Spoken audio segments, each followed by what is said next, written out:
ang mga kwento ng pag-ibig, kwento ng buhay at kwento ng pag-asa dito sa Barangay Love Stories. Love Stories.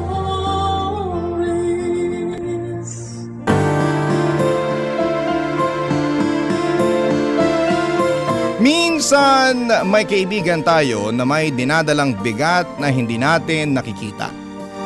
At kahit gaano man siya kakilala, may mga laban siyang hindi mo kayang maramdaman. Ikaw, kabarangay, paano mo malalaman kung sapat pa ang lakas ng mahal mo para lumaban?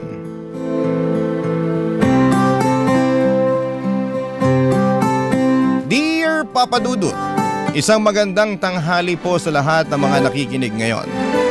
Itago niyo na lamang po ako sa pangalang Roda, 27 years old at nagtatrabaho bilang isang guro dito sa Isabela. Matagal na rin po akong tagapakinig ng inyong programang Barangay Love Stories.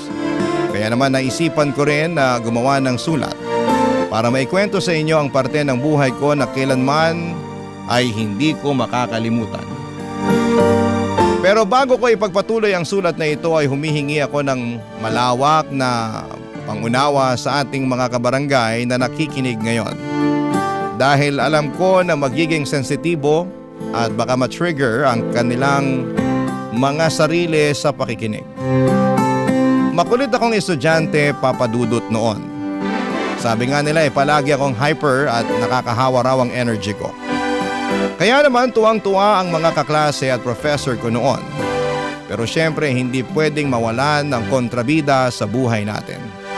At sa buhay ko, isang tao lang naman ang hindi natutuwa noon sa akin. Ang tahimik at supladong kaklase ko na si Kevin. Palagi siyang tahimik sa classroom tapos ay naiinis ako kapag sinasaway niya ang kaingayan ko kahit wala namang kaming klase. At mas lumiliit pa ang mundo naming dalawa nang siya ang manalong presidente at ako naman ang vice president ng student council ng college university namin, Papa Dudut.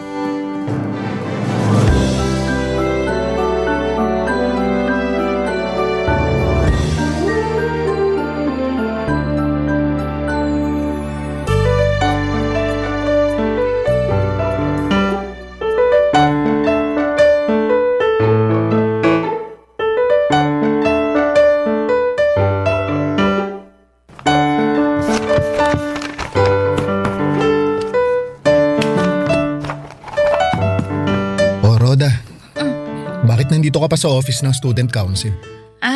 May mga tinatapos pa kasi akong basahin ng mga proposal para sa event na gusto kong gawin ng iba't ibang organization. Ayoko namang basta pirmahan na lang lahat para lang maipasa ko sa'yo. Bukas mo na tapusin yan, paggabi na Saka ikaw na lang ang tao dito. Ano ka ba, Kevin? Ayos lang ako. Sanay naman akong gabi na umuwi. Sigurado ka? Anong ibig mo sabihin? Hindi mo pa ba alam? Ang alin ba? Ang sabi nila may batang lalaki daw na palaging nagmumulto dito sa office ng student council. Naririnig daw ng ibang estudyante kaya ayaw nilang nagpapagabi dito. May ibang araw na nakakita na sa multo na yun Talaga? Oo, nakakatakot nga raw yung itsura ng bata. If I know, panakot lang yung mga narinig mo. Hindi naman ako naniniwala sa multo kaya hindi ako natatakot. Okay, sige, sabi mo Mauna na pala akong umuwi. Huwag mo kalimutang ilak yung pinto tapos ibigay mo na lang kay Manong Guard yung susi Sige, ingat ka.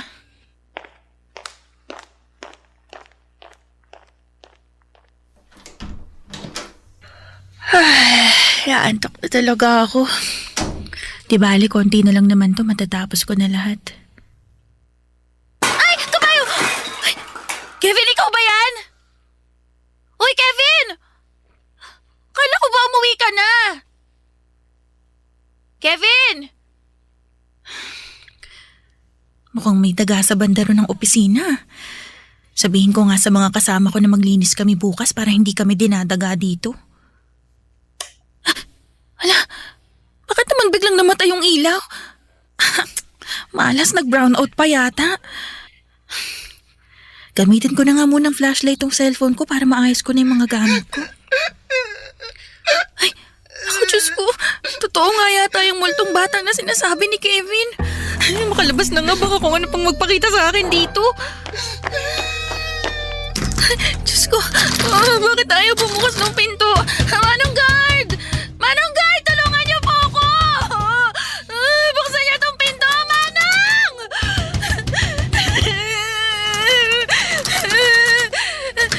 Roda, Kevin! Roda, ako lang to si Kevin. Uy, relax. Imulat mo na yung mga mata mo. Uy, may ilaw na ulit oh.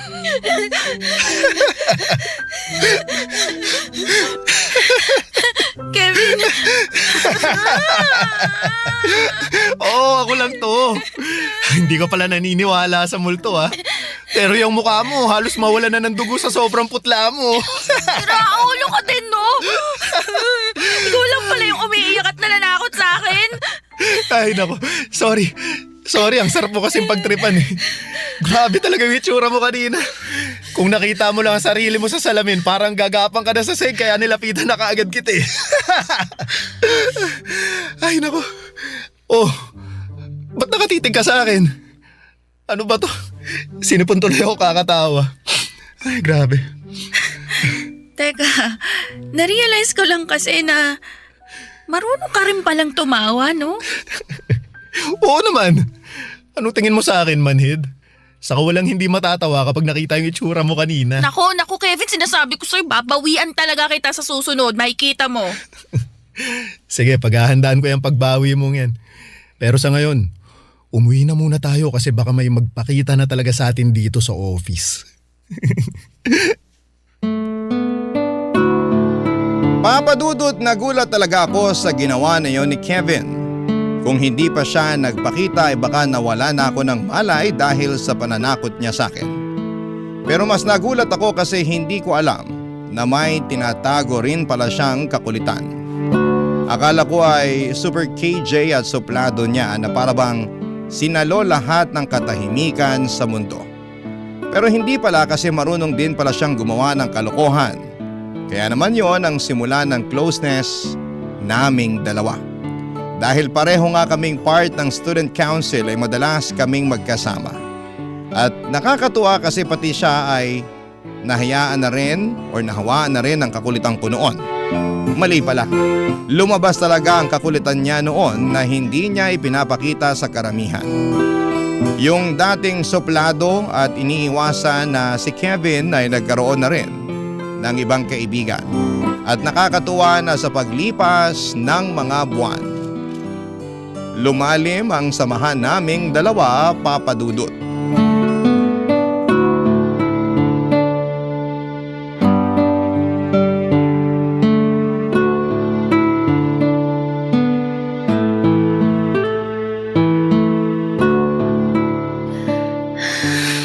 Sa wakas, natapos ko na rin tong research paper ko. O Roda, magkape ka muna. Naku, salamat. Nag-abala ka pa talaga na dalhan ako nito. Nakita ko kasi na ang busy-busy mo sa ginagawa mo kaya lumabas muna ako kanina para bumili ng kape. Bakit pala dito sa office mo tinatapos yung research paper mo? Maingay kasi sa bahay ngayon dahil nandun pa si na tita. Baka hindi ko lang matapos tong kailangan kong tapusin kapag umuwi agad ako. Hindi pa naman deadline ng research paper natin kaya hindi mo kailangang madaliin na tapusin yan. Ayos lang, para wala na rin ako masyadong iintindihin sa mga susunod na araw. Roda, hindi mo kailangang suluhin ang lahat ng bigat na nararamdaman mo ngayon. Ano ka ba, Kevin? Ayos lang ako. Minsan, kailangan nating iiyak ang bigat na nararamdaman natin. Hindi maaalis yung buong bigat sa dibdib natin pero kahit papano, mababawasan naman. Ito naman si Kevin. Masyado ka namang seryoso. Ayos lang talaga ako. Kaibigan mo ako, Roda. Kaya alam ko kung kailan totoong okay ka lang at kailan ka hindi okay. Hindi mo kailangang itago sa akin yung totoong nararamdaman mo. Nandito lang ako, Roda. Handang makinig sa'yo. Hindi ko lang kasi maintindihan, Kevin Bakit kailangan mawala ni Mama? Mabuti naman siyang tao. Matulungin siya sa kahit na sino. Maraming masamang tao dyan pero bakit si mama pa? Bakit hindi pinakinggan ng Diyos yung paulit-ulit na dasal ko na pagalingin niya si mama? Natanggalin niya yung cancer kay mama.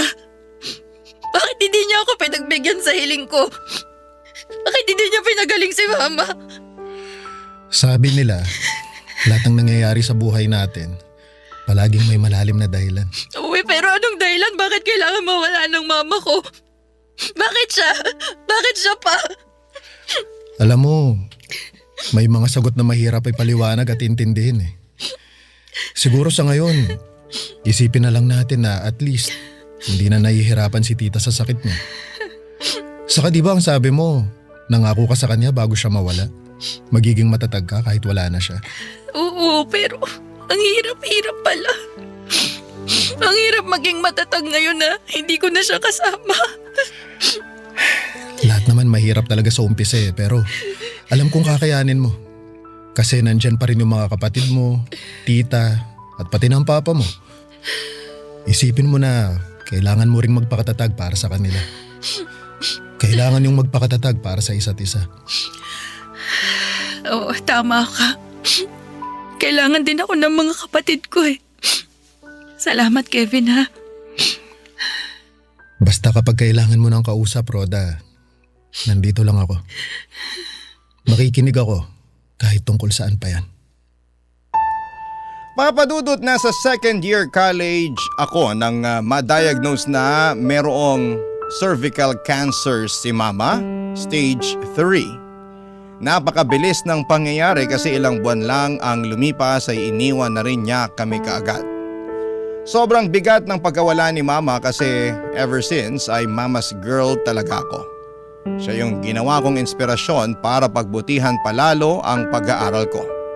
Kaya nang mawala siya, parang nawala ng direksyon ang buhay ko.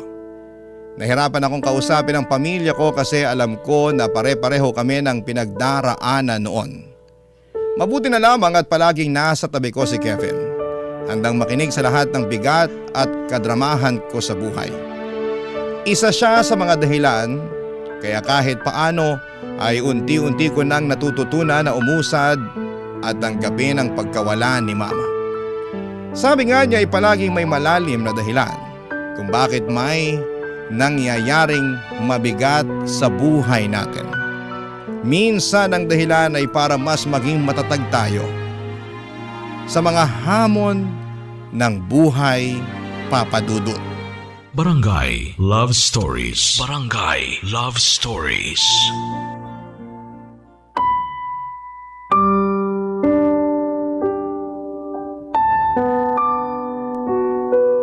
Papadudot mas lalo pang lumalim ang pagkakaibigan namin ni Kevin to the point na palagi na kaming magkasama sa loob ng university.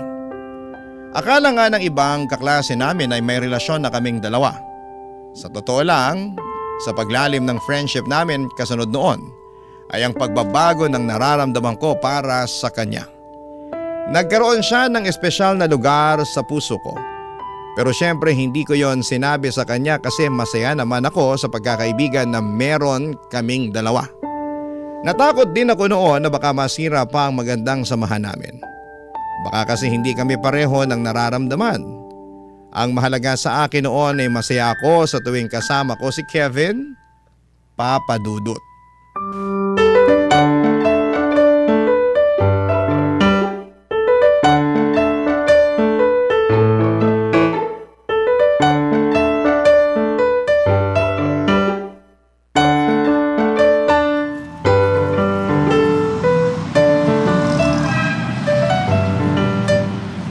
Buti na lang hindi pumasok yung prof natin sa last subject, no? Sinabi mo pa, ang aga tuloy nating makakauwi ngayon. Pero alam mo, ang jahe din pala na hindi siya pumasok kanina. O bakit mo naman nasasabi yan? Kasi ang aga nga nating makakauwi pero tinambakan niya naman tayo ng reporting para next week. Oo nga pala. Siya rin kasi yung pinakatamad magklase sa lahat ng professor natin eh, no? Tamad na nga magklase, ang sipag pang magtambak ng mga report at research paper natin. Ay, naku. Doon niya kasi talaga tayo binabawian. At teka, gusto mo ng halo-halo? Libre kita. Uy, talaga ba? Oo. Hindi kasi ako nag-lunch kanina kaya may extra pa ako sa baon ko dito. Yun, sige, thank you. Sakto, medyo gutom na rin ako eh. Yun oh. Tara, doon tayo sa malapit na tindahan. Ang alam ko, masarap daw yung halo-halo doon eh. Kevin! Hoy! Tay, ano pong ginagawa nyo dito? Hinahanap talaga kita. Pauwi na rin po ako, Tay. Magmimerienda lang po kami. Walang iyakap bata ka! Tito, huminahon po kayo. Hindi niyo po kailangang saktan si Kevin. Manahimik ka dyan! Dahil hindi ikaw kinakausap ko at ikaw, Kevin, ilabas mo yung pera ko! Ano pong perang sinasabi nyo? Ba't nagmamahang-maangat ka pa talaga? Ilabas mo na yung perang ninakaw mo sa akin! Tay, nasasaktan po ako, Tay. Bitawan niyo po ang braso ko. Mas masasaktan ka talaga kapag hindi mo binalik yung perang ninakaw mo! Tito, bitawan niyo na po si Kevin. Sabi ko sa'yo, huwag ka makikialam, Neng, ha? Kung ayaw mong pati ikaw, masaktan! Tay, wala po talaga ako ninakaw na pera sa inyo, Tay. Napakasinungaling mo talagang bata ka! Wala namang iba kukuha ng pera ko sa kwarto kundi ikaw lang!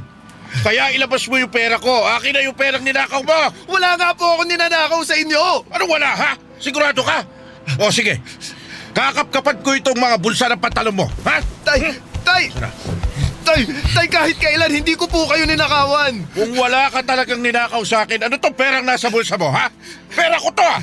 Allowance ko po yan galing sa Kapitolyo. Tinitipid ko po talaga para sa mga susunod na araw na pasok ko.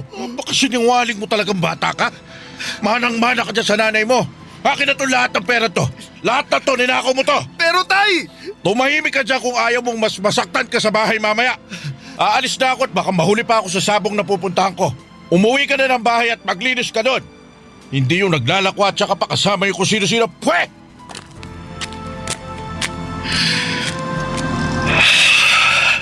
Kevin, ayos ka lang?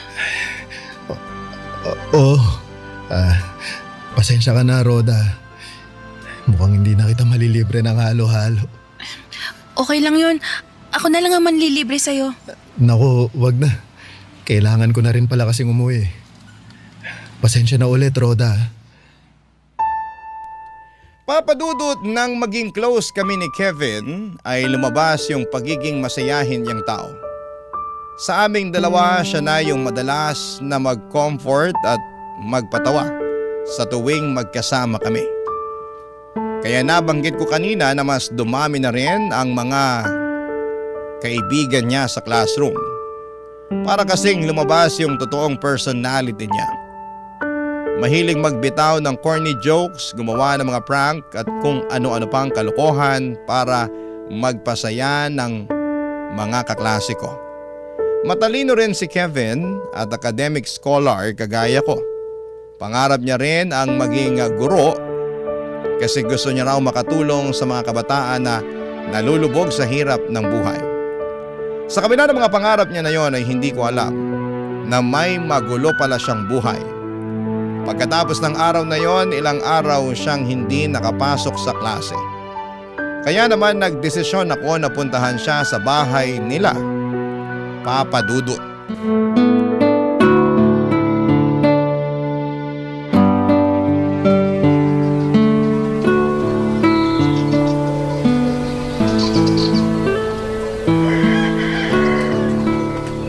Tao po!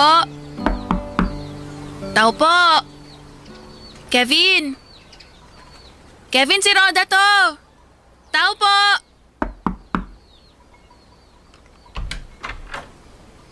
Oh, Neng. Aga mo namang mambulahaw. Ano bang kailangan mo? Magandang umaga po. Ano maganda sa umaga kung sinira na ng pang-iistorbo mo? Ano bang kailangan mo? Itatanong ko lang ho kung nandyan si Kevin. Kasi 2 araw na po siyang hindi pumapasok. Kevin! Tsaka, Oy! Kevin! Kevin! Hoy! Ano po yun, Tay? Naglilinis po ako ng banyo. Puntahan mo itong bisita mo at nakaka-istorbo ng umaga eh. Sige po, Tay. Hintayin mo na lang. Pupunta na dito si Kevin. opo, salamat po. Grabe, ang kalat naman sa loob ng bahay ni na Kevin. Nagkalat din yung mga bote ng alak. Roda, napadaan ka. Gusto lang sana kitang kumustahin, Kevin. 2 araw ka na kasing hindi pumapasok sa klase natin eh. Ano kasi, sumama kasi yung pakiramdam ko. Trinangkaso rin ako ng 2 araw. Teka, ang laki ng pasasapisngi mo ah. Anong nangyari dyan? Wala. Tumama lang sa pinto ng kwarto. Ano yun, pisngi lang yun tumama? Oo, alam mo naman, medyo clumsy ako eh. Okay, sabi mo eh. Alam mo, napansin ko lang na parang ang aga naman yata maglasing nung tatay mo. Almusal niya na kasi yung alak eh. Actually, almusal, tanghalian, tsaka hapunan. Kaya medyo makalat din sa loob kasi marami rin siyang nainom kagabi. Sorry ah. Hoy, Kevin! Bili mo nga ako ng alak sa tindahan. May pera ko pa naman dyan, di ba? Sige po, tay. Tara, Roda. Libre kita ng soft drink sa tinapay doon sa tindahan. Dali, malapit lang yun dito.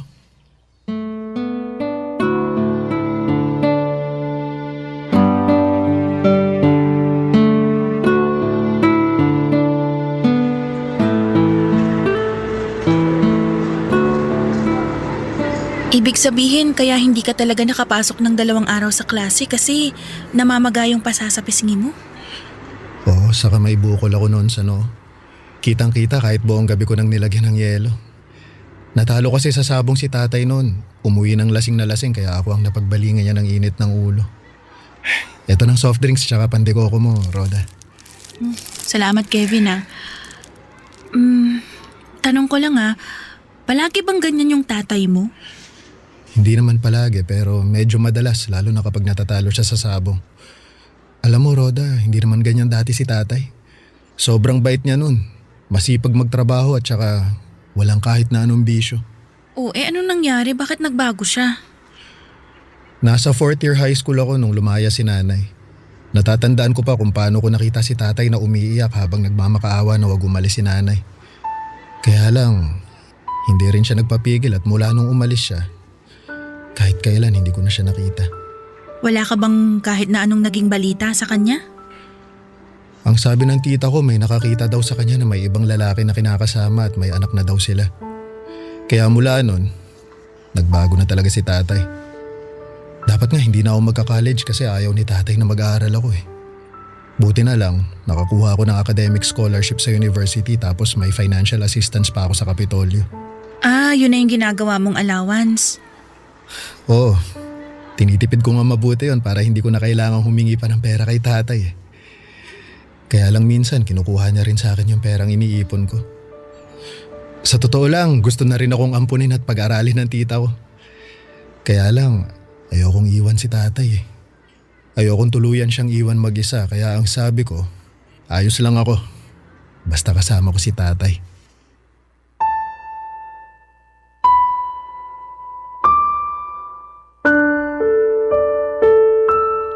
Papa Dudut, hindi ko inaasahan noon na sa likod ng malalaking ngiti at malalakas na tawa ni Kevin ay ang malungkot na kwento ng buhay niya.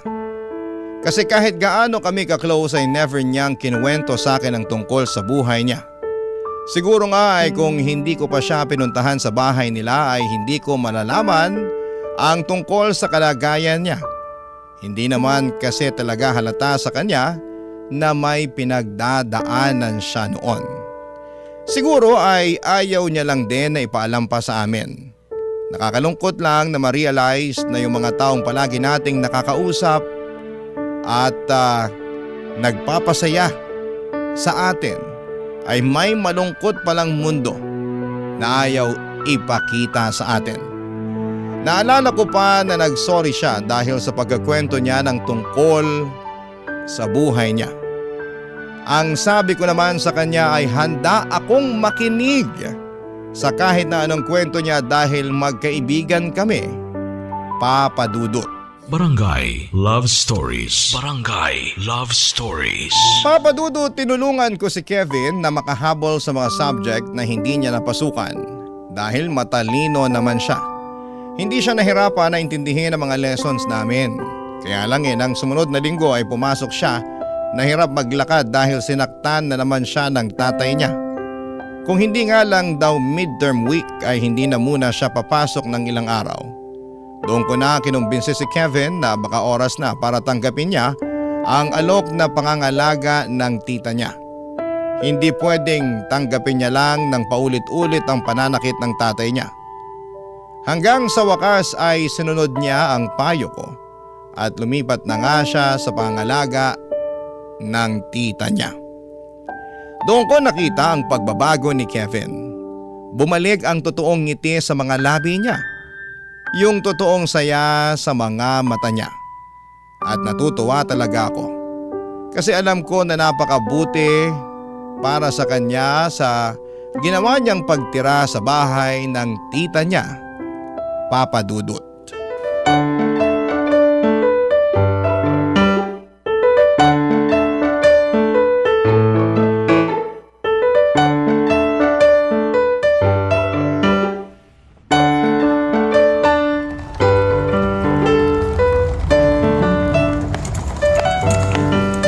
Kevin, inom ka munang tubig, oh. Salamat, Roda. Yung mga props, huwag niyong kalimutang ilagay sa harap ng stage ha. Yung mga line niyo, kabisado niyo na ba? Uy, bakit wala sumasagot sa akin? Kapag nagkamali pa kayo sa mga line niyo mamaya, hindi ko na talaga alam kasi ilang beses na tayong nag-rehearse. Uy, Kevin, kalma lang. Hindi mo naman kailangan magtaas ng boses eh. Ikaw ba, Roda, kabisado mo na mga lines mo para sa stage play mamaya? Opo, direk. Kabisado ko na po. Nakausap ko na rin yung ibang kaklase natin. Alam na rin nila yung gagawin nila. So, ibig sabihin, may 1 oras ka pa para kumalma at magpahinga. Pasensya ka na. Alam mo naman na dito nakasalalay sa stage na to ang final grade natin sa history, di ba? Oo, alam ko naman yun. At seryoso naman ako sa sinabi ko na kabisado ko na yung mga line ko. Mabuti naman kung ganun. Kung bakit naman kasi stage play pa talagang ginawang final exam sa atin ni Sir Albert eh. Mahilig kasing manood ng stage play si Sir kaya pinagawa niya sa atin to. Pero Kevin, wag ka mag-alala. Sigurado ako na magiging maayos ang lahat. Maipapasa natin ang subject na to.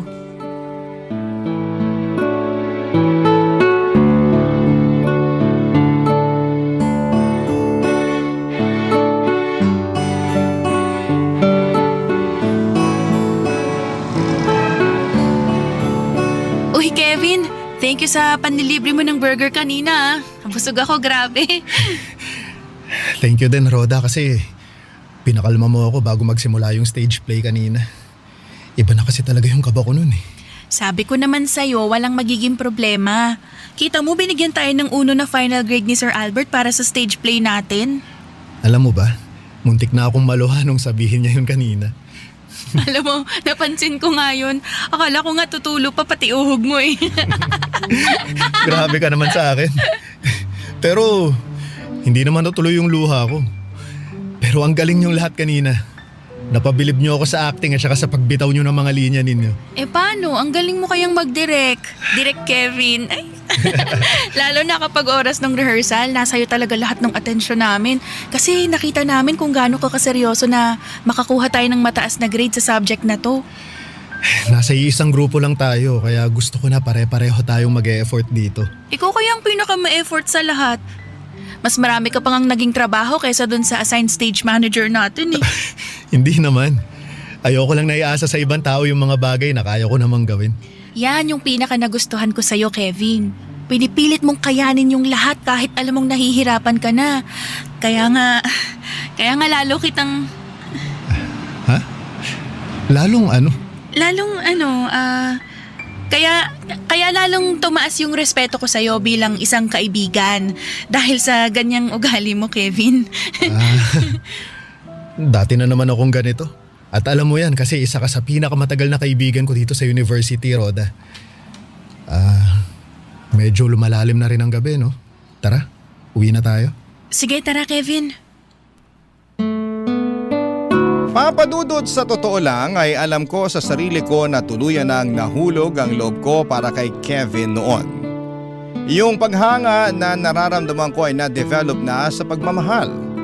Ayun nga lang palagi akong nauunahan ng takot na ipaalam sa kanyang tungkol sa nararamdaman ko.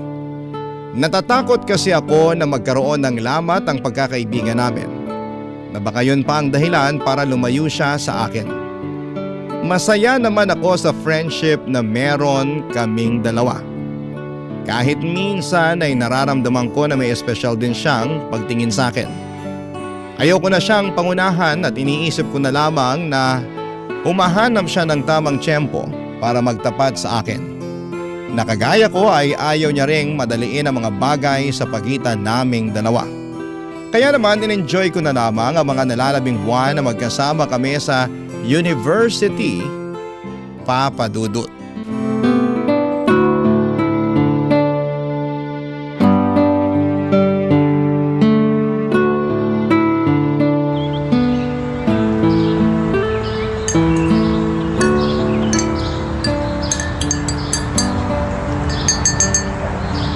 Kevin, kape. Thank you, Rhoda. Thank you rin sa pagdala ng mamon para sa merienda natin. Wala yun. Alam ko kasi na paborito mo yan. Grabe, ang bilis ng panahon, no? Ay nako, sinabi mo pa. Parang dati lang, sinusungitan mo ako sa classroom tapos bukas. Graduation na kaagad natin. Bilis. Grabe ka naman sa sinusungitan. Hindi pa lang kasi tayo close noon kaya hindi pa tayo masyadong nag-uusap. Paano? Ang sungit mo kaya talaga dati. Hindi ko lang din nga kasi talaga alam noon kung paano makipagkaibigan. Naalala ko na ilang beses mo pa akong sinaway dahil sa kaingayan ko nun sa loob ng classroom natin. Parang naaalala ko yan. Nagre-review kasi ako noon tapos ang lakas ng boses mo kaya hindi ako makapag-concentrate. Kaya hindi ko napigilan yung sarili ko na sawayin ka. Kita mo, alam mo rin sa sarili mo kung gaano ka kasungit dati. Pero nagkaroon naman ako ng character development, Ay, diba? sobra. Kaya nga tuwang-tuwa yung mga kaklase natin sa'yo kung alam mo lang. At nangyari lahat yun ang dahil sa'yo. Rhoda, thank you . Thank you. Para saan? Para sa pagiging isang mabuting kaibigan sa akin. Ay, nako naman. Naging mabuti ka rin namang kaibigan sa akin. Kaya quits lang tayo. Sa bagay, tama ka. Pero alam mo, aaminin ko na malaki ang naging impact mo sa buhay ko. Kasi napalabas mo yung totoong ako. Naturuan mo ako kung paano magpakatotoo sa sarili ko. Ikaw yung naging dahilan para maging mas matapang ako. Kung hindi kita nakilala, hindi ko na alam ang gagawin ko sa sarili ko . Kaya, thank you, Rhoda. Sa pagbibigay ng kulay sa college life ko. Ano ba yung mga sinasabi mo, Kevin? Nakakaiyak naman. Sinasabi ko lang naman yung totoo. Mahirap na, baka hindi ko pa masabi sa huli kung gaano ka ka-espesyal para sa akin. Ano? Hindi ko maintindihan. Pagkatapos kasi ng graduation natin, Rhoda, luluwas na ako ng Maynila. Aalis ka na ng Isabela? Oo. Aalis ako kasama si tita. Ang sabi niya, doon na lang daw ako sa Maynila mag-review at mag-take ng board exam. May kakilala daw kasi siya sa isang opisina doon kung saan pwede ako magtrabaho habang nagre-review. Pero babalik ka pa naman, di ba? Oo naman, syempre. Hindi ko nga lang alam kung kailan.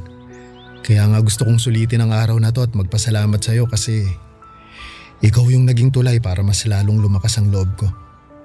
Sabi mo nga, di ba? Magkaibigan tayo. At ang magkaibigan palaging nagtutulungan at nagdadamayan. Basta, Kevin, nandito lang ako palagi para sa'yo, ha? Alam ko na hindi naging madali ang buhay natin pareho. At ano man ang maramdaman mong bigat o problema, tawagan mo lang ako, ha? Palaging bukas ang linya ko para sa'yo.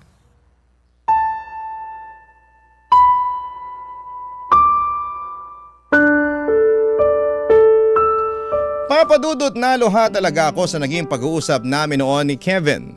Sa totoo lang ay gusto ko rin talaga sana siyang pigilan sa plano niyang pag-alis sa Isabela. Naisip ko lang na sino ba naman ako sa buhay niya para gawin ang mga bagay na yon. Isa pa malaki rin ang maitutulong ng pag-alis niya para sa sarili niya. Kaya naman sinuportahan ko na lamang siya sa naging desisyon niya. At sa araw ng graduation namin ay mahigpit na yakap ang pinabaon ko sa kanya. Kasunod noon ay ang pangako na palagi kaming magtatawagan at muling magkikita. Sa unang mga buwan na magkalayo kami ay madalas pa kaming magka-text at tawagan. Pero nagsimula din na dumalang ang palitan ng mga text naming dalawa. Ang sabi niya ay naging busy lamang daw siya sa trabaho. Hanggang isang araw ay nagulat na lamang ako nang mabalitaan na wala na pala siya. Nagpatiwakal ang kaibigan ko. Nalaman ko na lamang na mga oras na yon, ginugulo pa rin pala siya ng tatay niya. To the point na hindi na siya makapag-concentrate sa pagre-review at pagtatrabaho niya. Hanggang sa nag-decide na siyang bumitiw na lamang sa mundong ito. Papadudod sa bawat oras na magkausap kami noon ay hindi siya nagbabanggit ng kahit na anong tungkol sa problema niya. Kaya ang buong akala ko ay okay na siya. Akala ko ay natutulungan ko na siyang makausad at maging masaya. Pero hindi pa pala. May mga oras din na napapatanong ako na paano kaya kung nagawa ko magtapat ng nararamdaman ko para sa kanya. May magbabago kaya sa ginawa niya? Mas mabibigyan ko kaya siya ng dahilan para lumaban sa buhay? Magiging masaya kaya kaming dalawa? Wala nang masasagot sa mga katanungan kong yan, Papa Dudut, pero umaasa ako na dahil sa kwento na ito ay makapagbigay ako ng paalala sa mga taong may mabigat na pinagdadaanan sa mga oras na ito, na palaging may mga tenga na handang makinig sa atin. Huwag sana tayong mahiya at matakot na humingi ng tulong mula sa kanino man. Lalo na sa mga oras na parang hindi na natin kayang lumaban sa buhay. Hanggang dito na lamang po ang aking kwento, ang inyo pong kapuso at kabarangay forever, Roda. Ano ang masasabi mo sa ating Barangay Love Stories today? Aabangan namin yan sa aming comment section. Ang mga kwento ng pag-ibig, kwento ng buhay at kwento ng pag-asa dito sa Barangay Love Stories. Love Stories.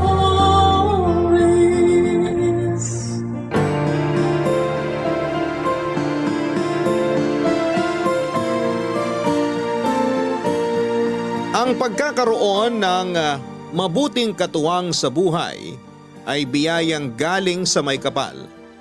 Ang pagsasama sa isang bubong ay hindi lang puro ginhawa at saya ang mararanasan dahil may kaakibat din itong hirap at mga problema. Ikaw, kabarangay, paano mo ginagampanan ang pagiging mabuting katuwang? Dear Papa Dudut, isang pagbati po sa inyong lahat ng mga nakikinig sa Barangay Love Stories. Tawagin niyo na lamang po ako sa pangalang Guido. Tubong Cavite, may asawa at 3 anak. Matikas pa rin ako sa edad na 63 years old at walang anumang iniindang sakit sa katawan. Pero dahil medyo may kalabuan na rin ang mga mata, ay nagpatulong na lamang ako sa isa sa mga anak ko para makasulat sa inyo. Pangalawa po ako sa 7 magkakapatid. Ang pinagkakabalahan ko sa kasalukuyan, maliban sa pakikinig sa inyong programa sa radyo, ay ang pagtatanim ng pinya sa maliit na lupang naipundar ko noong nagbabarko pa ako. Papa Dudut, taong 2021, nang pumanaw ang nanay namin sa edad na 83. Dahil sa sakit sa bato na hindi na namin pinaopera noon dahil na rin sa katandaan niya. Hanggang sa naratay na lamang siya sa higaan. 3 taon din kami noong nagpalitan sa pag-aalaga sa kanya bago siya pumanaw. Sa sumunod na taon ay tatay naman namin ang pumanaw sa edad na 85 dahil sa atake sa puso. Nagsimula po ang kwento ko noong 35 years old pa lamang ako. May maaayos ng trabaho ang mga kapatid ko ng panahon na yon. Ako naman na walang permanenteng trabaho ay katukatulong ng tatay ko sa bukid. Nasa 30 na ako nang sa kauna-unahang pagkakataon ay nakasakay ako sa barko bilang isang seaman. Dahil nawili na nga ako sa trabaho ko roon ay halos hindi ko na namalayan na malapit na sa mid-30s ang edad ko. Hindi man kagwapuhan pero matangkad, moreno at may katangusan naman ang ilong ko na best asset ko noon. Noong panahong yon ay wala akong kamalay-malay na tuloy na pala ang plano ng mga magulang ko na ipagkasundo ako sa anak ng kaibigan nila na Tubong Bulacan. Sa muli kong pagbaba ng barko, nakaplano na ang pamamanhika namin. Nabigla man ako ay pumayag pa rin ako sa nangyari, Papa Dudut.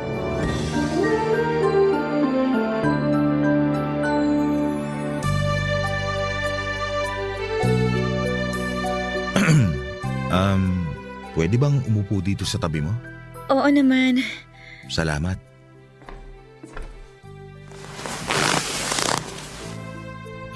Kamusta ka naman? Heto, ayos lang. Balita ko, kabababa mo lang ng barko? Oo. Mga 1 linggo pa lang. Ano nga palang napag-usapan niyo ng mga magulang ko? Tungkol ba sa kasal natin ang tinutukoy mo? Oo, bakit ka pala pumayag? Nabanggit na kasi sa akin yun ng tatay ko bago pa ako sumakay ng barko. Akala ko nga, nagbibiro lang siya nung sabihin niya na ipagkakasundo niya ako sa anak ng kaibigan niya. Kaya pag uwi ko, nagulat na lang ako nung sabihin niya na mamamanhika na kami. Akala ko rin nagbibiro lang si na tatay. Mahilig kasi magbiro yun eh, kaya tinawanan ko lang yun nung una. Sigurado ka na ba sa pagpayag mo magpakasal sa akin? Ayoko kasing isipin mo na agrabyado ka kasi babae ka. Ay, ipinaubaya ko na sa mga magulang ko yung pagdedesisyon sa bagay na yan. May tiwala naman ako sa kanila eh. Ang bait mo naman palang anak, masunurin pa. Parehas lang tayo. Siguro naman kahit papano, may alam ka na rin tungkol sa akin. Si tatay pa, ang hilig nung magkwento sa mga kaibigan niya na tungkol sa buhay namin. Yung nabanggit lang ni tatay, wala nang araw sa kalendaryo ang edad mo. Hindi ka pa rin naghahanap ng mapapangasawa.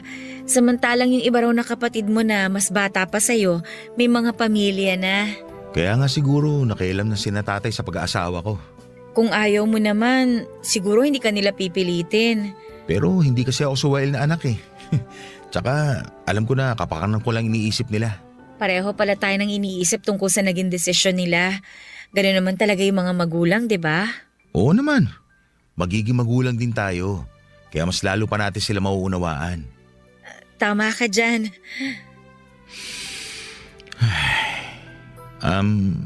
Okay lang ba kung simple lang yung magiging kasal natin? Oo naman. Ang ibig kong sabihin walang kaso sa akin kahit simple pa yung maging kasal natin. Sa totoo lang, hindi na nga ako umaasa na ikakasal pa ako sa edad kong to eh. Isipin mo na lang, kaya tayo umabot sa edad na to kasi tayo talaga yung para sa isa't isa. Oo nga, yun na nga lang ang iisipin ko. Gusto mo ba ulit ng makakain? Kape na lang siguro, busog pa naman ako. Ikukuha lang kita ng kape sa kusina ha. Hindi nga lang kaping barako, instant lang kasi ang meron. Ayos lang, kahit instant na kape. Sige, magtitimpla lang ako ha. Maiwan mo na kita sandali. Siya nga pala. Kung may gusto ko pang ipabago, idagdag sa kasal natin, sabihin mo lang. Wala kasi akong alam sa ganyan eh. Oo, sasabihin ko na lang kina nanay. Pero tingin ko naman okay na lahat. Mabuti naman kung ganon. Ayoko kasi magkaroon ng aberya pag nagkataon. Oh, heto na pala ang kape mo. Konti lang nilagay kong asukal dito ha. Salamat ha. Ganito yung gusto ko sa kape, yung hindi masyadong matamis. Buti nagustuhan mo. Lalim ng buntong hininga mo ha. Para sa naman yun. Wala to. Halo-halo na kasi yung nararamdaman ko. Pero mas lamang yung kaba. Naiintindihan ko yung nararamdaman mo. Pareho lang naman tayo. Huwag ka mag-alala. Magsisikap ako para maitaguyod ko yung sisimulan nating pamilya.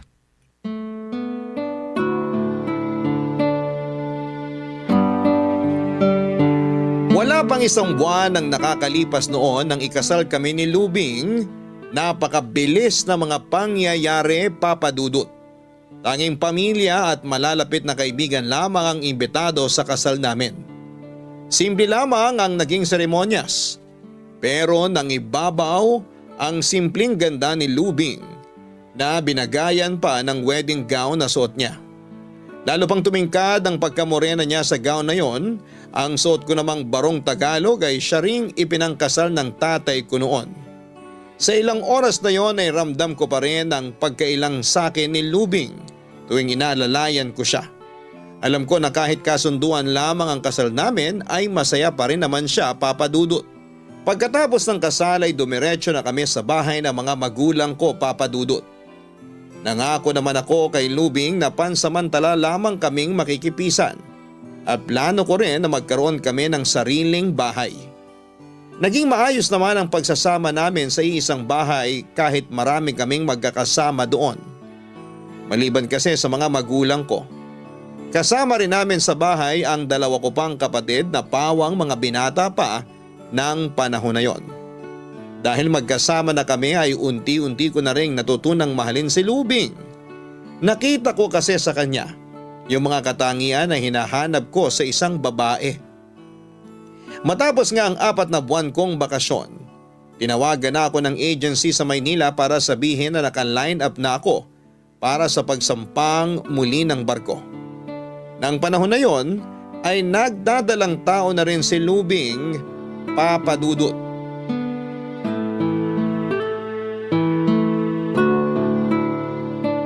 Paano yan? Sa 1 linggo na alis ko. Pag umuwi ka nakapanganak na ako noon. Isa pa yun sa ikinalulungkot ko. Hindi ko man lang makikita yung paglabas ng unang baby natin. Huwag muna kaya ako sumakay. Ha? Ano ka ba? Hindi pwede. Ang ibig kong sabihin, hindi ba plano pa natin magkaroon ng sariling bahay? Tsaka paano yung panganganak ko? Saan tayo kukuha ng panggastos? Alam ko naman yun. Nakahanda naman ang katawan at isip ko na mas magbanat ng buto. Kailangan ko pa lalo magsipag para sa magiging anak natin. Malulungkot din ako kapag umalis ka. Pero naisip ko lang, paano kung doon kaya muna ako sa amin sa Bulacan? Nahihiya rin kasi ako sa pamilya mo. Ano na lang iisipin ng mga magulang ko kapag bumalik ka sa inyo? Baka isipin pa nila na wala kang tiwala na maalagaan kayo ng anak natin dito. Nahihiya lang talaga ako sa mga magulang mo.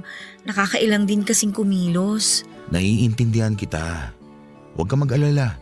Hindi magbabago pakikitungo nila sa'yo rito. Ay, sa bagay. Mabilis lang naman yung 1 taon. Basta ingatan mo sarili mo ha. Huwag ka masyado magkikilos. Iwasan mo rin magbuhat ng mabigat. Hayaan mo lang na sila ang kumilos dito sa bahay. Pwede ba yun? Baka sabihin naman nila senyorita ako dito. Maiintindihan naman nila yon. Buntis ka eh. Kapag ba nasa barko ka na, makakatawag ka pa dito sa bahay? May telepono naman sa barko. Pwede kaming tumawag gamit yung satellite. Iko-connecta sa pinakamalapit na bansa, tapos iko-connecta naman dito sa Pilipinas. Kaya lang, masyadong mahal yun. May bayad pala. Kala ko naman libre kayo nakakagamit. Pero kahit mahal, tatawag ako kahit paminsan-minsan para makumusta ko kayo dito. Mahirap ba yung trabaho mo doon? Oo, mahirap. Isipin mo kung 17 lang kayo sa barko, kayo-kayo lang ang magkakasama.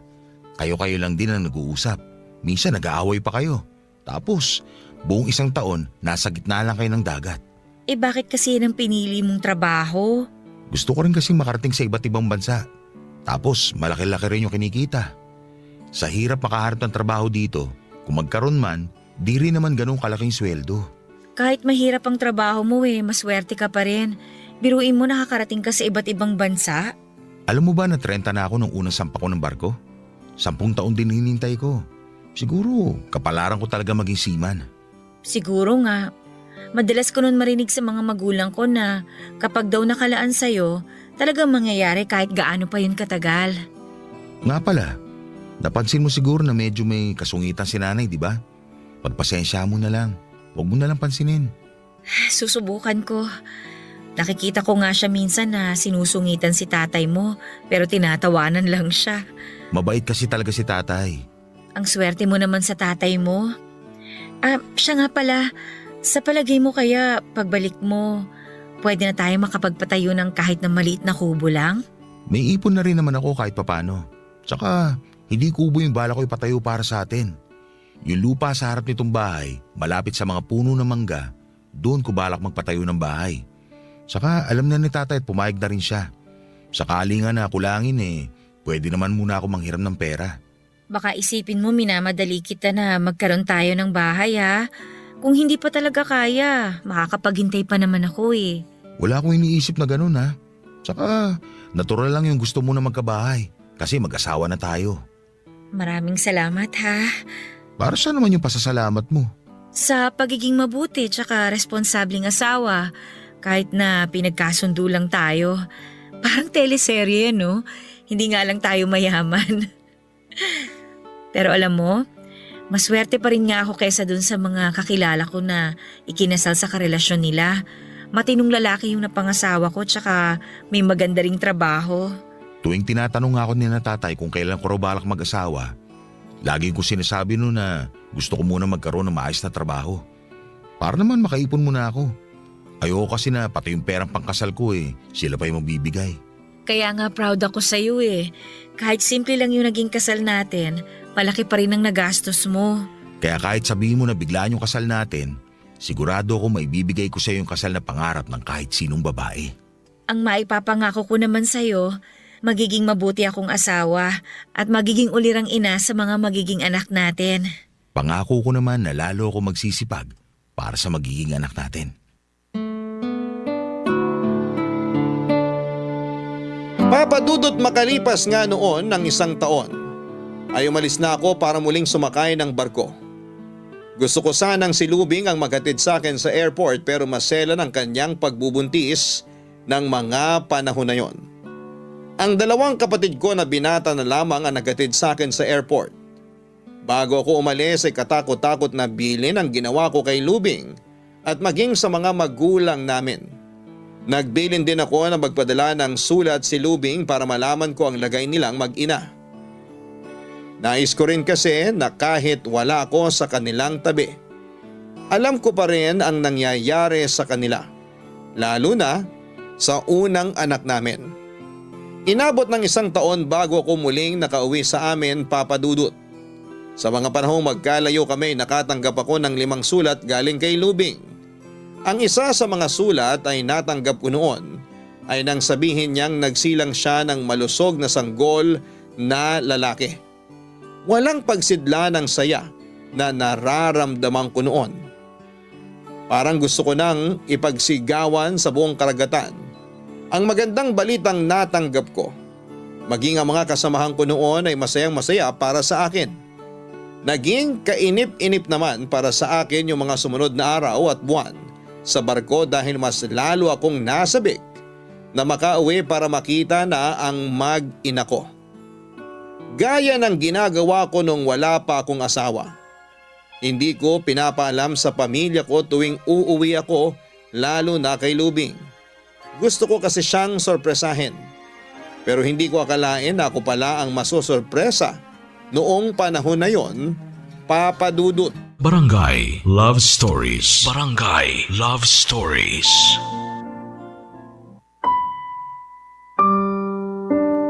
Papa Dudut, hindi ko nadatnan sa bahay ang mag-ina ko. Mga magulang ko lamang ang naroon kasama ang 2 ko pang kapatid na lalaki. Masaya nila akong sinalubong pero naglaho rin kaagad yung pananabik ko nang malamang wala roon ang mag-ina ko.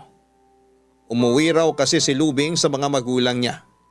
Ilang buwan pa lang daw mula nang mga anak siya ay sinundo na siya ng biyanan kong lalaki. Kung ano man ang dahilan niya sa pag-alis noon ay hindi rin alam ng mga magulang ko. Sinabihan ako ni tatay na tumawag kina Lubing sa Bulacan para sunduin ko sila roon.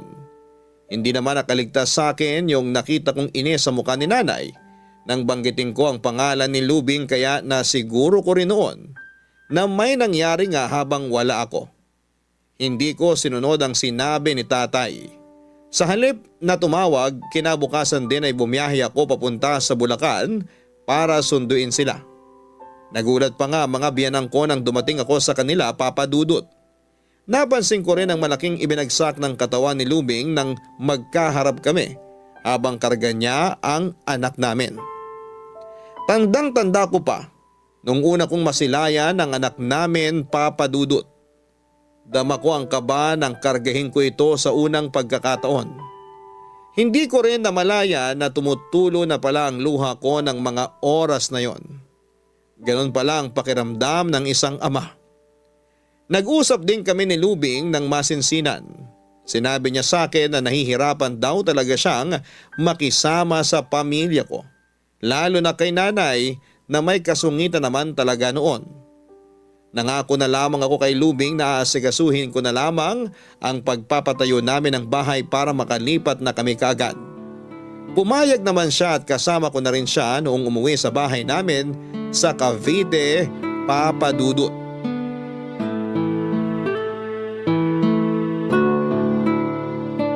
Kapag kinulang yung pera natin sa pagpapatayo ng bahay, handa naman magpautang si tatay sa akin. Hindi naman kailangan na sobrang laki ng bahay.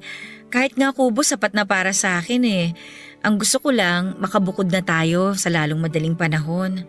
Ayoko naman ng kubo. Paano kung may bagyo? Baka pati tayo matangay. Biro lang. Ang gusto ko kasi kahit maliit lang, basta sementado na. Yung pwede pang manahin ng anak natin. Gusto ko rin yun at kung maaari, maglagay tayo ng maliit na tindahan sa harap. Dagdag kita rin yun. Gusto ko rin kasing may ginagawa maliban sa pananahi. Kaso sabi mo nga kulang ang budget mo. Kaya nga mangungutang muna tayo kay tatay. Ikaw kasi, atat ka nang bumukod eh. Ako lang ba yung atat na bumukod ng bahay? Di ba gusto mo rin naman? Oo naman. Pero sana hinintay mo muna yung pag-uwi ko. Hindi yung basta ka na lang nagpasundo sa tatay mo. Akala tuloy ni na tatay, hindi mo sila gustong kasama sa iisang bubong. Ay, hindi ko na kasi kayang pakisamahan ng nanay mo eh. Lahat na lang pinakikialaman. Ultimo pagpapatulog ko sa anak natin at saka kung paano ko aalagaan. Lahat na lang. Hinaan mo nga boses mo, baka marinig ka. Nasa baba lang sila. Nagmamalasakit lang naman sila sa'yo kasi wala ako sa tabi nyo. Pasensya ka na ha. Gusto ko lang namang sabihin sa'yo yung sama ng loob ko para mas maintindihan mo. Naiintindihan naman kita. Kaya lang sana, intindi mo rin si nanay. Pasensya na. Siguro nga hindi lang ako marunong makisama. Hindi ako sanay tumira sa ibang bahay eh. Masasanay ka rin. Gusto ko lang naman ituring nyo ng pamilyang isa't isa. Pamilya naman talaga ang turing ko sa kanila. Medyo nahihirapan lang ako na pakisamahan ng nanay mo. Ganun lang talaga siya. Pero malambot ang puso nun. Kung dito pa rin tayo sa mga magulang mo titira, ayos lang naman sa akin yun. Konting panahon na lang naman hihintayin natin at makakabukod na rin tayo. Sa 1 linggo, magpapa-estimate na ako sa gagawa kung magkano yung aabutin ng gastos. Talaga? Oo, kaya huwag ka na masyado mag-isip. Intindihin mo na lang yung anak natin. Ano nga palang sabi ng mga magulang mo? Wala naman. Tsaka, yung pagtatayuan naman natin ng bahay kaparte ko sa lupa.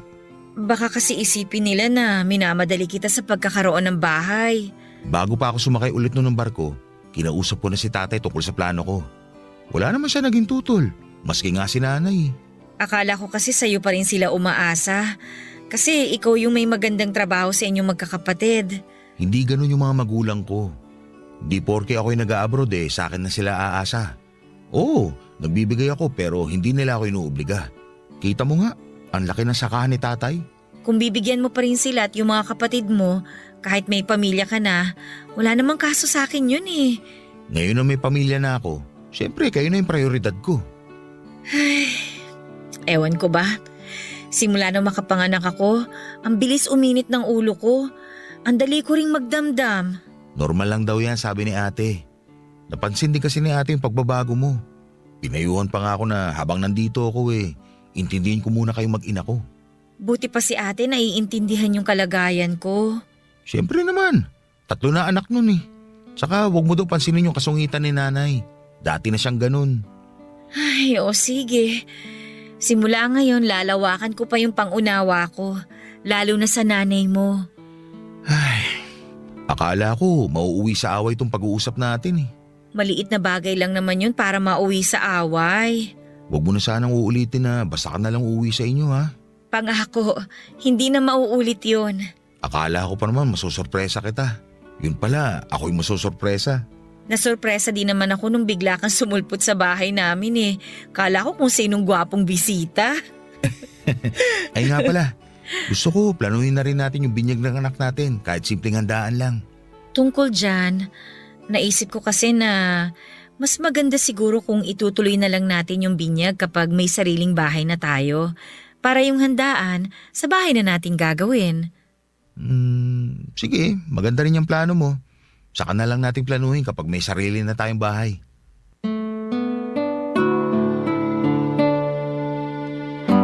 Matapos may estimate ang mga gagastusin ay agad na ring inumpisahan ang pagpapagawa sa bahay namin, Papa Dudut.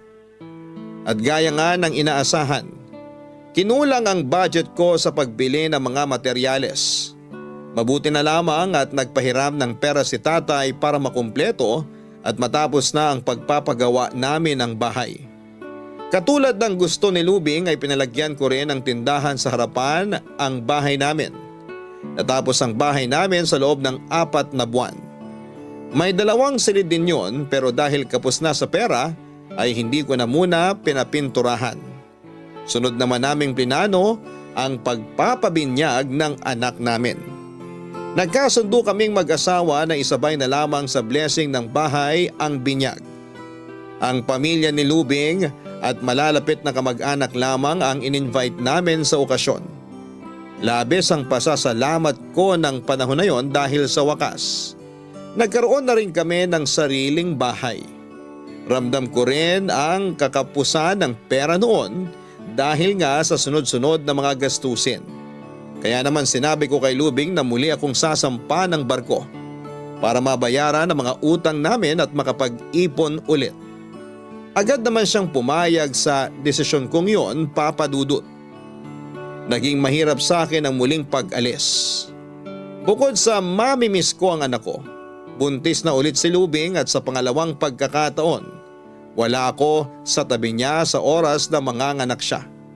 Ganon pa man kahit nakakainip ang isa namang taon ng paghihintay, ay masaya ako dahil 3 na silang naghihintay sa pagbabalik ko.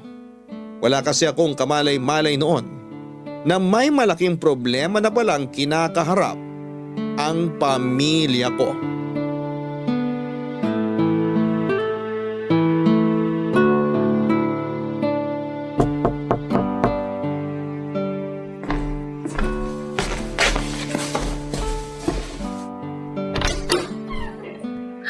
Gito! Bakit hindi ka man lang nagsabi na uuwi ka? Kung pinaalam ko di sana hindi kita na sorpresa ng ganyan. Yung mga bata nga pala. Kanina ko pa pinatulog. Ang dami mo namang dala. May maleta na may mga plastic pa. Mga pasalubong kasi laman nito mga plastic. Maraming laruan dito para sa mga bata. Sana makabawi ako sa kanila kahit dito man lang. Meron din para kay nanay. Salamat sa pasalubong ha. Ay teka, naghapunan ka na ba? Ipagluluto kita ng ulam. Kanin lang kasi ang natira kanina eh. Maupo ka muna. Huwag ka na magluto. Kahit ano na lang meron dyan. Konti lang naman kakainin ko. Ipagbubukas na lang kita ng delata para makakain ka na kagad. Sandali lang ha. Kamusta kayo ng mga bata? Okay naman kami. Malulusog yung mga bata. Sobrang gana kumain at bihira silang magkasakit. Hindi ko naman kasi sila pinababayaan dito. Kamusta naman kayo ni nanay? Nagkakasundo na ba kayo? Ay, ayun na nga. Hindi pa rin ganun kaayos. Nagkakausap naman minsan pero dahil lang yun sa mga bata. Pero pagdating sa ibang bagay, hindi eh. Lalo na kapag may mga usaping pampamilya, hindi nila ako sinasali. Ayan ka na naman Baka ayaw lang nila na mag-alala ka pa. Noon pa man ganun na yung pinaparamdam nila sa akin. Kaya minsan gusto ko nalang dumistansya. Huwag ka na nga mag-isip ng ganyan. Pamilya tayong lahat dito kahit na anong mangyari. Ay, huwag mo nang pansinin yung sinabi ko. Ang mabuti pa, kumain ka na bago mo puntahan si nanay sa kabilang bahay. O heto. Salamat. Kanina pa ako gutom sa biyahe. Ikaw, di mo ba ako sasabayan? Busog pa ako, kumain ka na lang dyan. O sige, susubo lang ako ng konti. Alam mo, may kakaiba talaga sa pakiramdam ko nung dating ko rito. Yun bang parang may masamang nangyari? Kaya nung nakita ko na okay naman kayo, parang nakahinga ako ng maluwag. Tungkol nga pala dyan. Ano kasi, Bakit? May hindi pa ba ako alam? yung bunso mong kapatid, nakulong. Ano? Teka, bakit siya nakulong? Yun na nga yung sinasabi ko kanina na usaping pamilya. Hindi ko alam yung ibang detalye kasi ayaw naman sabihin sa akin ng nanay mo. Mas mabuti siguro kung sa kanila mo na lang alamin yung buong detalye. Sabi na nga ba eh. Kaya iba talaga yung pakiramdam ko eh. Mamaya na lang ako kakain. Pupunta muna ako sa kabilang bahay para alamin yung nangyari. O sige, pero may ipapakiusap lang sana ako sa'yo ha. Ano yun? Kapag nalaman mo yung nangyari, pwede bang huwag ka nang makialam? Pwede ba yun? Kapatid ko yung nakulong. Sa inyo kasi magkakapatid eh. Ikaw yung pinakamainitin ng ulo. Ang sakin lang, umiwas ka na lang sa gulo hanggat maaari. Huwag ka na makisawsaw pa. Aalamin ko muna yung nangyari. Siyempre, kung agrabyado yung kapatid ko, pwede ba naman na wala akong gawin? Kung magkakagulo talaga, mapipilitan akong iuwi yung mga bata sa Bulacan. Hindi mo kailangang iuwi pa yung mga bata. Hindi ko naman kayo pababayaan eh. Alam ko naman yun eh. Kaya nga, para ako nabunutan ng tinik sa dibdib nung dumating ka. Sige na, mamaya na tayo ulit mag-usap. Punta muna ako sa kabila. O sige, hindi na ako sasama sa'yo ha. Walang kasama rito yung mga bata eh. Ayos lang, hindi naman ako magtatagal. Sana naman maayos na yung problema ng kapatid mo. Kung ano man yun, kayang-kaya namin yung harapin na magkakasama.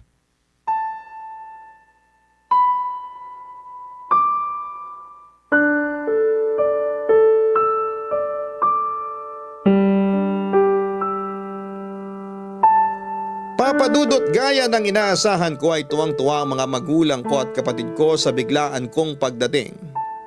Matapos kong maibigay ang mga pasalubong ko sa kanila ay agad ko na rin silang tinanong tungkol sa sinasabi ni Lubing na problema. Nung una ay halos hindi ako makapaniwala na nagawa yon ng kapatid ko. Likas kasing mabait at tahimik lamang ang kapatid kong yon. Hindi ko na lamang idedetalye yung buong pangyayari dahil masyadong sensitibo yung dahilan kung bakit siya nakulong. At para sa privacy na rin ng kapatid ko. Pero masasabi ko na ang problema na yon ang pinakamatindi sa lahat ng sumubok sa katatagan at pagkakaisa ng buong pamilya ko. Dahil sa pangyayaring yon, pansamantala muna akong natigil sa pagbabarko hanggang sa tuluyan na nga akong hindi nakaalis at inabot na rin yon ng ilang taon. Sa pagpasok ng taong 2007, may lupang inalok sa akin ng isang malayong kamag-anak namin, Papa Dudut. Mura pa noon ang bentahan ng mga lupa sa amin. Nagka-interes akong bilhin yon na sinang-ayuna naman ni Lubing. Kaya naman, nagpinyahan na lamang ako para may aasahan pa rin kita. Hindi rin noon nasunod ang plano na dalawa lamang ang magiging anak namin. Muling nabuntis si Lubing at babae naman ang anak namin sa pagkakataong yon. 10 taon na noon ang panganay namin at 9 naman ang pangalawa.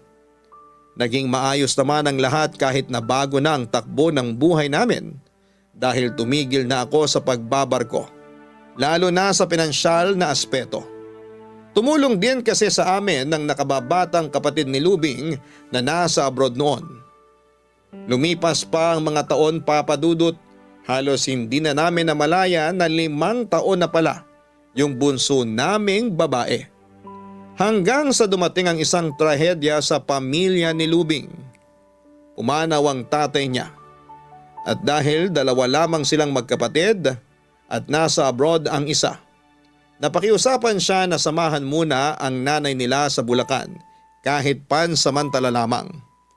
Pumayag naman ako at naiwan ako sa bahay namin sa Cavite para sigasuhin ang mga tanim kong pinya. 1 beses kada buwan kung dalawin ko ang mag-ina ko sa Bulacan. Doon na rin nag-aral ang mga bata. Kalaunan ay nag-apply na rin ang trabaho si Lubing bilang mananahi. Ang idinahilan niya sa akin ay ang pagkainip niya sa bahay ng nanay niya. Hindi nagtagal ay unti-unting lumamig ang pagsasama namin ni Lubing, Papa Dudut. Barangay Love Stories. Barangay Love Stories.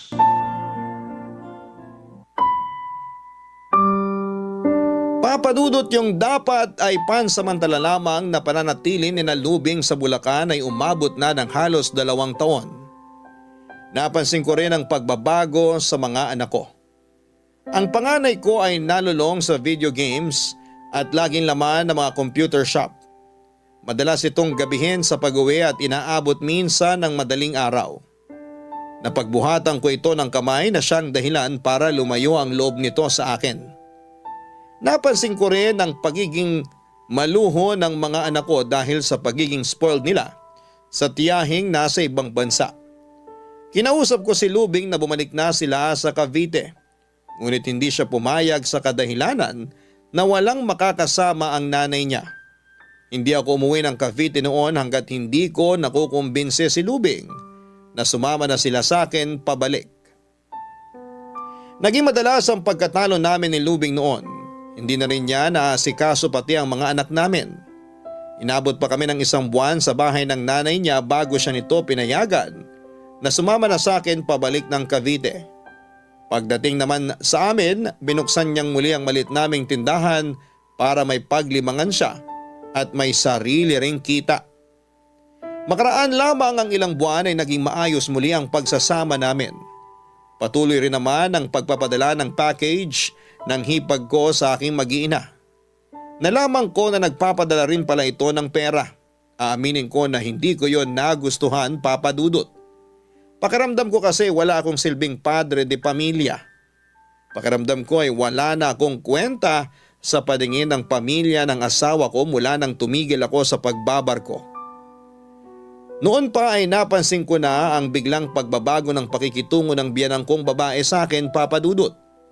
Kinausap ko si Lubing na hindi ko gusto ang pagtanggap niya ng pera galing sa kapatid niya dahil nakakapag-abot pa naman ako. Pero hindi ko akalain na mauwi rin pala yon sa isang pagtatalo.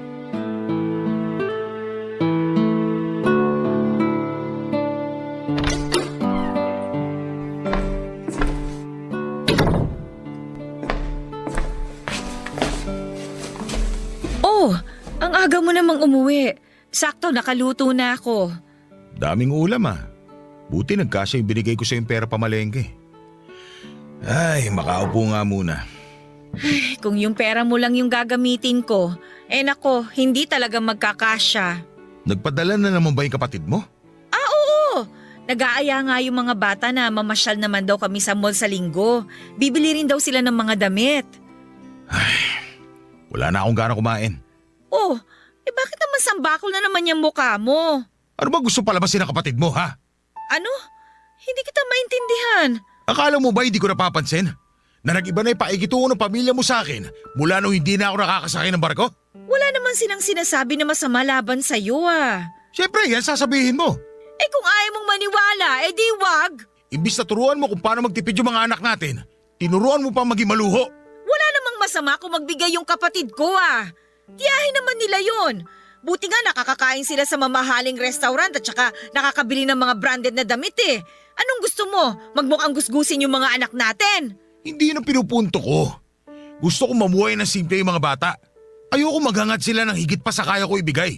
Gusto mo kasi itulad sa'yo Ganon. Kung ganyan palang tingin mo sa akin, tigilan na natin tong usapan na ito. Hindi pa ako tapos. Wala naman kasing kwenta yung sasabihin mo Pride lang kasi yung pinapairal mo. Hindi mo matanggap na hindi mo kayang ibigay yung mga luho na gusto ng mga anak mo. Kaya nga, mas mabuti na turuan natin sila makontento kung ano lang yung kaya nating ibigay. Paano kung magkaroon na ng pamilya yung kapatid mo? Hindi habang buhay, kaya niyang ibigay yung gusto ng mga anak natin. Kaya nga habang wala pang pamilya yung kapatid ko, ibinibigay na niya lahat ng gusto ng mga pamangkin niya. Ang sabihin mo, gusto mo rin. Kasi nakikinabang ka rin. Anong masama doon? Kapatid ko naman siya. Kesa naman maghintay ako kung kailan mo ako bibigyan ng pambili ng damit. Ni Panty nga hindi mo ako mabilan Magsasabi pa lang ako, ang dami mo na kagad kuda. Alam mo naman na hindi tayo ganun kaluwag sa pera ngayon. Akala ko ba naiintindihan mo yun? Ang prioridad ko ay yung pagkain natin sa araw-araw at yung pag-aaral ng mga bata. Kailan tayo luluwag sa pera? Kapag parehas na tayong uugod-ugod, ganun ba? May tindahan ka naman Nananahi ka rin minsan. Hindi pa ba sapat yun sa'yo? Hindi ko na nga pinakikialaman yung kita mo eh. Akala mo naman napakalaki ng kita ng tindahan at ang pananahi ko. Eh halos dito na rin naman sa bahay na pupunta. Huwag ka mag-alala. Malapit na rin yung anihan ng pinya. Makakaluwag-luwag na rin tayo kahit papano. Ang tanong, makahawak naman kaya ako ng pera galing sa pinyahan mo? Huwag ka nga sabi mag-alala eh. Bibigyan kita. Kaya lang naman kita ayaw pahawakin ng pera. Minsan kasi magastos ka. Oo, aminado ako doon. Ayoko lang kasi na maranasan ng mga anak natin yung hirap namin noon. Pero sana, hindi yung ubos biyaya. Yung ba kinabukasan eh, hindi na malaman kung saan kukuha ng panggastos.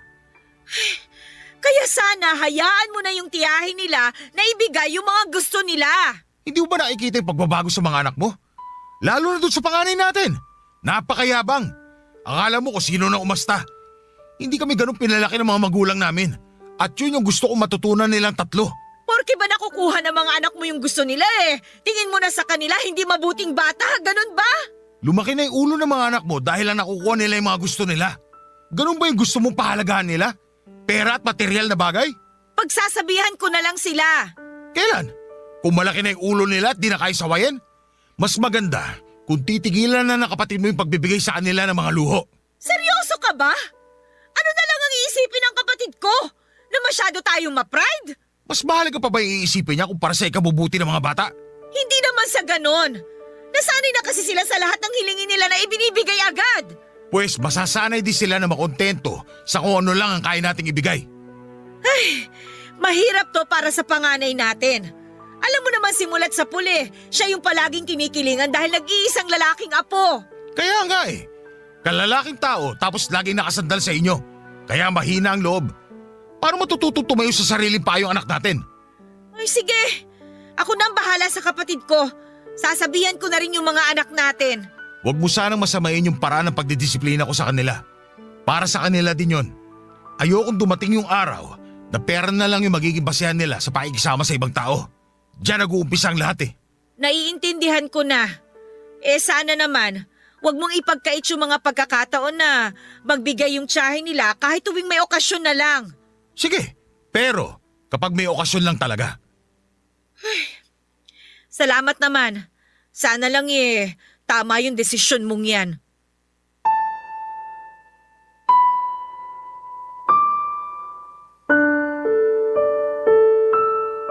Papadudot alam ko na may tampo sa akin si Lubing sa kabila ng maayos na pagtatapos ng usapan naming yon. Isa yun sa ugali ni Lubing na madalas naming hindi na pagkakasunduan. Nung tumigil ako sa pagbabarko ay mas nakilala ko ng mabuti yung pag-uugali niya. Hindi rin siya maasikaso sa akin at sa mga anak namin. Kadalasan ako ang bumabangon sa umaga para ipagluto ang mga bata bago pumasok sa eskwela. Tanghali na kasi siyang bumangon at kakain na lamang. Pero sa kabila noon, inunawa ko na lamang siya. May isang hapon nga na dumating ako galing sa pinyahan. Narinig kong kinakausap ng panganay naming anak si Lubing. Tinatanong nito Papa Dudut kung bakit hindi pa rin ibinibigay ng tiyahin ang bagong cellphone na hinihingi nito.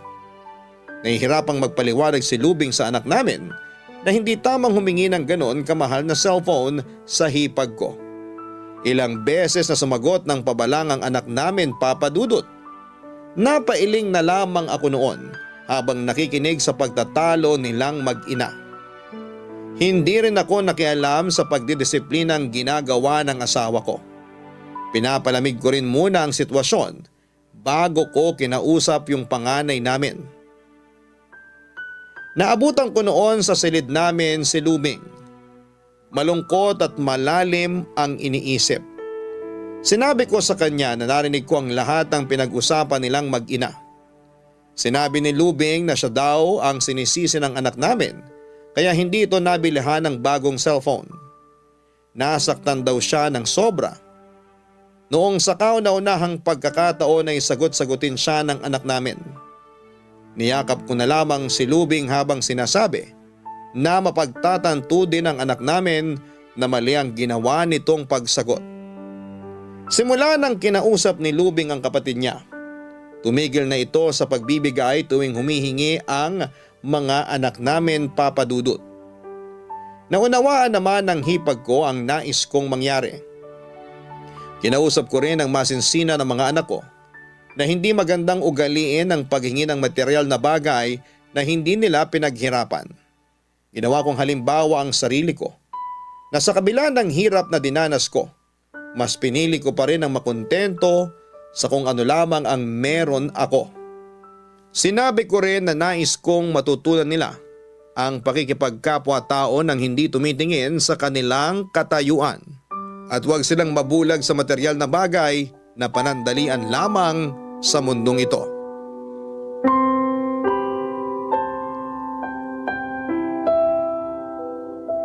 Mukhang natauhan na rin yung mga anak natin simula nung kausapin mo. Sabi ko nga sa'yo, kailangan lang silang pangaralan. Pasensya ka na ha. Parang ako pa kasi yung dahilan kung bakit sila nagkaganon.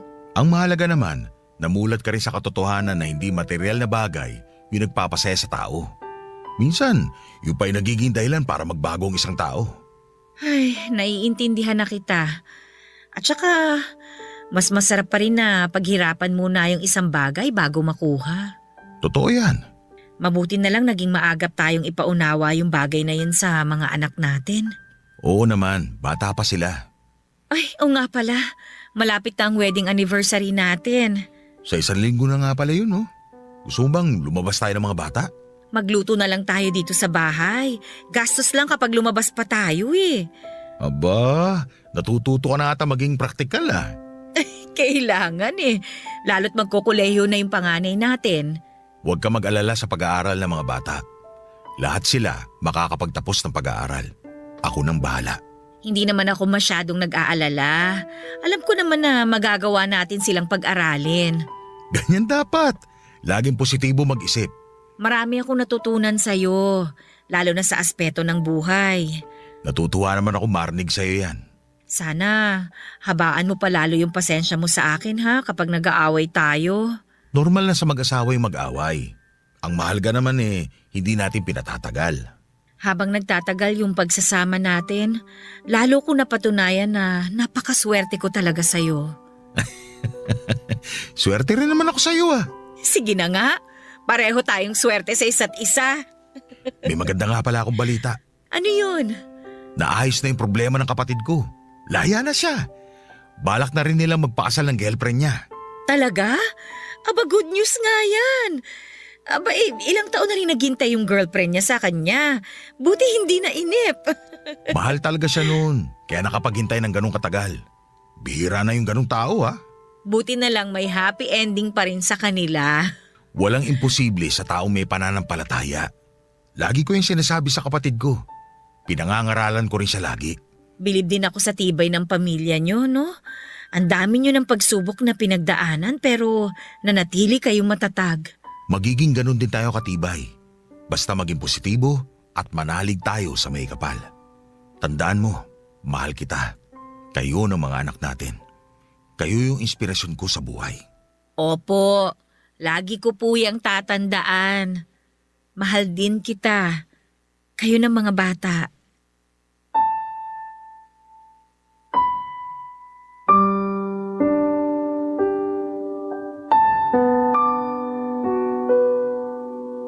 Lalong pinagtibay ng panahon ng samahan namin ni Lubing bilang mag-asawa, Papa Dudut.